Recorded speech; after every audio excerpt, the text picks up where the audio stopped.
তো দেখে আসো তো সুইসানা কি অবস্থা রাখি তো কি হইছে মশলা কেন হইছে সুইসান কি রে এলা পাকানে লোকে সুইসা পাকানে সুন্দর আমার সুবিধা হয়েছে কি রে কি রে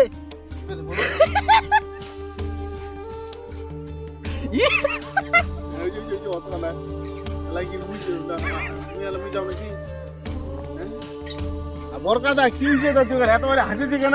দাদা এলা দিকে সুইসার মোর সুইসা পাকাই না এলা দিকে দিতি পাকা ঝনঝন লাগে ও তোমার উলা দেখা সুইসা আমারে হাসে হ্যাঁ দাদা তুই যাও তো কি তোমার উমান তো উঠি বেরিবে লীল দেখাতে হে যা তো দেখেছি আমার দাদা এনা বের দেখে নই বুড়ের গাছ আর এনা বের কলা ফুলের গাছ ইলা হাবাই লাগাইছি হামাই তোমার কোন দিন আসেন আমার কালকা লাগাইছি ইলা তোমার হালা তুমি লাগাইছেন তোমার সইসাবে দিকি নইলে নীল হয়ে গেলবে লাল ফের হতে হলুদ তোমার কোন সইসা লাগাইছেন তে কালারিং পাল্টাছে নাকি বাতির মতো আউলা কি বগুড়ির গাছ উঠছেন বগুড়ির গাছ হচ্ছে না কলা ফুলের গাছ হয়েছে ছিলাবে কেন গাদা হে বগুড়ি গাছ হয় না গোলাপ ফুলের গাছ কি হয় লা তোমার আজলা না ভেলডাঙ্গা এটা তো ইলা চাংলা চিংড়ি লা আসে না তখন টুমটেম করিবে ইলা